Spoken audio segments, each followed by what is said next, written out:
तो हेलो दोस्तों, नमस्कार। स्वागत है सभी का। अपन आज एक न्यू चैनल से कहानी का रिव्यू स्टार्ट करने जा रहे हैं। आप लोग सपोर्ट करना। तो घमंडी चूहा, ठीक है दोस्तों, बढ़ते हैं आगे। और पूरी कहानी पढ़ना बहुत ही अच्छी है, बहुत ही मज़ा आएगा। देखो दोस्तों, read to story for kids in Hindi. Bunty चूहा बहुत होशियार था।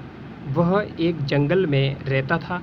उसने अपना एक छोटा सा घर बना रखा था। जंगल के पास एक घर था, उसमें एक छोटा सा बच्चा रहता था।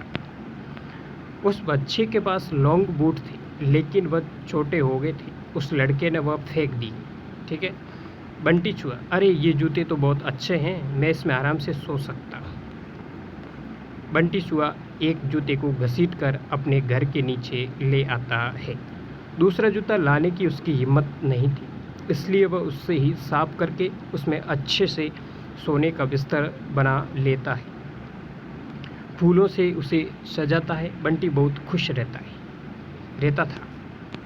जंगल के और जानवर उसे देखने आते थे। जानवर जब उसको देखते तो बंटी चूहा बहुत नखरे में अपने जूते पर सट कर बैठ जाता था।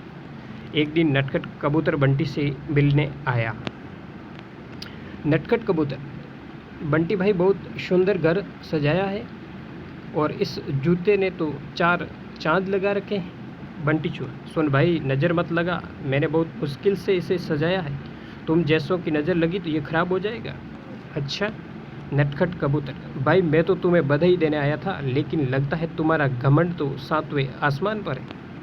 बंटी चूहा, मुझे किसी की बधाई की ज़रूरत नहीं है। मैं जानता हूँ तुम सब मुझसे जलते हो, क्योंकि तुम बाहर सर्दी झेलते हो और मैं इस जूते में घुसकर आराम से सो जाता हूँ।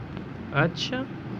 नटखट कबूतर बिना कुछ कहे उड़ कर वापस चला जाता है। अब बंटी चूहा सारे दिन घूम कर खाना खाता और रात को अपने जूते में आकर सो जाता था। धीरे धीरे जंगल के सभी जानवरों से उसने बात करना बंद कर दिया था। अब उसका कोई दोस्त नहीं था। धीरे धीरे समय बीतने लगा। एक दिन रात के समय जंगल में तेज़ बारिश होने लगी। इस सबसे बेखबर बंटी चूहा अपने जूते में आराम से सो रहा था। उसे बाहर के मौसम का पता नहीं लगा। बारिश का पानी बढ़ने लगा। जूते के तले में एक सुराख था, जिससे पानी जूते में भरने लगा। कुछ ही देर में बहुत सारा पानी जूते में भर गया। तभी बंटी चूहे की नींद खुली, लेकिन तब तक बहुत देर हो चुकी थी।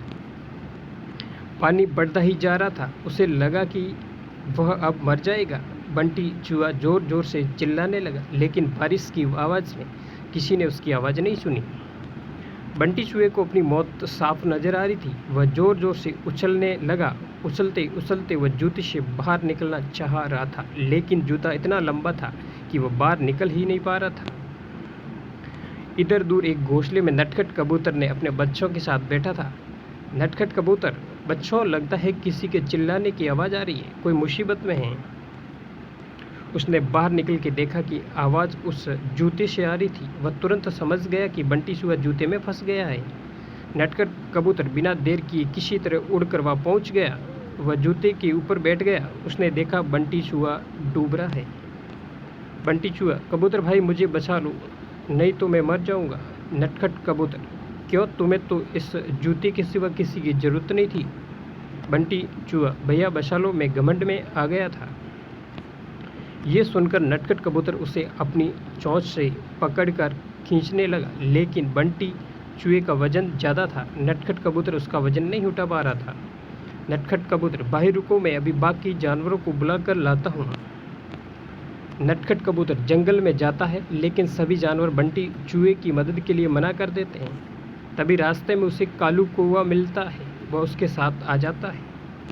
दोनों मिलकर बंटी चूहे की एक टांग में चोंच में दबाकर उड़ जाते हैं और उसे ऊपर अपने घर में रख देते हैं। बंटी चूहा अपने किए पर बहुत पछताता है। अगले दिन वह जूते को खींचकर उल्टा कर देता है। उससे उसका पानी निकल जाता है। उसके बाद वह उस जूते को घसीट कर ले जाता है और नदी में फेंक देता है। ये देखकर नटखट कबूतर और कालू कौवा बहुत खुश होते हैं। फिर बंटी चूहा सब जानवरों के पास जाकर सबसे माफ़ी मांगता है।